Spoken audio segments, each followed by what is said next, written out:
പല ഔദ്യോഗിക ആവശ്യങ്ങൾക്കും പ്രത്യേകിച്ച് ജോലി സംബന്ധമായോ വിദേശയാത്രയ്ക്കോ വിദ്യാഭ്യാസ ആവശ്യങ്ങൾക്കോ തയ്യാറെടുക്കുമ്പോൾ നമ്മൾ കേൾക്കുന്ന ഒരു പേരാണ് വൺ ആൻഡ് സെയിം സർട്ടിഫിക്കറ്റ്. ഇത് എന്തിനാണ് ഉപയോഗിക്കുന്നത്, എങ്ങനെയാണ് ഇത് ലഭിക്കുക എന്നതിനെ കുറിച്ചാണ് ഇന്നത്തെ video. Welcome to tech talk by Sharafu. എന്താണ് ഈ വൺ ആൻഡ് സെയിം സർട്ടിഫിക്കറ്റ് എന്ന് നോക്കാം. വ്യത്യസ്ത രേഖകളിലുള്ള രണ്ട് പേരുകളോ അഡ്രസ്സോ ഒരാളുടേത് തന്നെയാണ് എന്ന് സാക്ഷ്യപ്പെടുത്തുന്ന രേഖയാണിത്.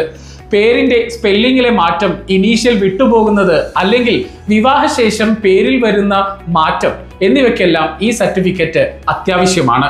പ്രധാനമായും PSC വെരിഫിക്കേഷൻ, പെൻഷൻ ആവശ്യങ്ങൾ, ബാങ്ക് ക്ലെയിമുകൾ, ജോലി ആവശ്യങ്ങൾ എന്നിവയ്ക്കാണ് ഇത് ഉപയോഗിക്കുന്നത്. മുൻപ് വില്ലേജ് ഓഫീസർമാർ മാത്രമായിരുന്നു ഈ സർട്ടിഫിക്കറ്റ് നൽകിയിരുന്നത്. എന്നാൽ 2021 കേരള സർക്കാർ ഉത്തരവ് പ്രകാരം ഈ സർട്ടിഫിക്കറ്റ് നൽകാൻ ഏതൊരു ഗസറ്റഡ് ഓഫീസർക്കും അധികാരമുണ്ട്.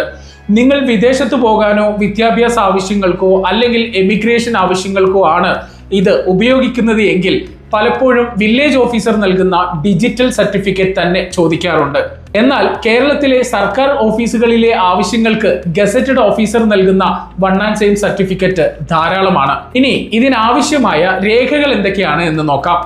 ആധാർ കാർഡ്, റേഷൻ കാർഡ്, പേരിലോ അഡ്രസ്സിലോ മാറ്റമുള്ള 2 രേഖകൾ എന്നിവയാണ് ആവശ്യം. ഇനി എങ്ങനെയാണ് ഇത് ലഭിക്കുക എന്ന് നോക്കാം. നിങ്ങളുടെ നേരത്തെ പറഞ്ഞ രേഖകളുടെ പകർപ്പുമായി നേരിട്ട് ഒരു ഗസറ്റഡ് ഓഫീസറെ കണ്ട് ബോധ്യപ്പെടുത്തി ഒരു സ്റ്റാൻഡേർഡ് ഫോർമാറ്റിൽ അറ്റസ്റ്റ് ചെയ്ത് വാങ്ങാം. ഇനി ചില ആവശ്യങ്ങൾക്ക് ഡിജിറ്റൽ സർട്ടിഫിക്കറ്റ് വേണമെങ്കിൽ മേൽപ്പറഞ്ഞ രേഖകളും അതിന്റെ കൂടെ ഗസറ്റഡ് ഓഫീസർ അറ്റസ്റ്റ് ചെയ്ത് തന്നിട്ടുള്ള വൺ ആൻഡ് സെയിം സർട്ടിഫിക്കറ്റുമായി നിങ്ങളുടെ അടുത്തുള്ള CSC കേന്ദ്രങ്ങളിലോ അതല്ലെങ്കിൽ ഞങ്ങളെ കോൺടാക്ട് ചെയ്തോ, അതുമല്ലെങ്കിൽ നിങ്ങൾക്ക് തനിയെ ചെയ്യാവുന്ന രൂപത്തിൽ ഈ ഡിസ്ട്രിക്ട് പോർട്ടൽ വഴിയോ അപേക്ഷ സമർപ്പിക്കാവുന്നതാണ്. അപേക്ഷ സമർപ്പിച്ച് 7 ദിവസത്തിനുള്ളിൽ നിങ്ങൾക്ക് ഓൺലൈനായി തന്നെ ഈ സർട്ടിഫിക്കറ്റ് ഡൗൺലോഡ് ചെയ്തെടുക്കാവുന്നതാണ്. ഇനി പേരിലെ ചെറിയ മാറ്റങ്ങൾ കാരണം ഭാവിയിൽ ബുദ്ധിമുട്ടുകൾ ഉണ്ടാക്കാതിരിക്കാൻ ഇത്തരം സാഹചര്യങ്ങളിൽ വൺ ആൻഡ് സെയിം സർട്ടിഫിക്കറ്റ് കരുതി വെക്കുന്നത് ഏറ്റവും നല്ലതാണ്. ഇതുപോലെ ഇൻഫർമേറ്റീവ് ആയിട്ടുള്ള കൂടുതൽ വീഡിയോകൾക്ക് വേണ്ടി ചാനൽ സബ്സ്ക്രൈബ് ചെയ്യാനും വീഡിയോ ഷെയർ ചെയ്യാനും ഫോളോ ചെയ്യാനും മറക്കരുത്. അടുത്ത ടെക് ടോക്കുമായി വീണ്ടും കാണാം. ബൈ.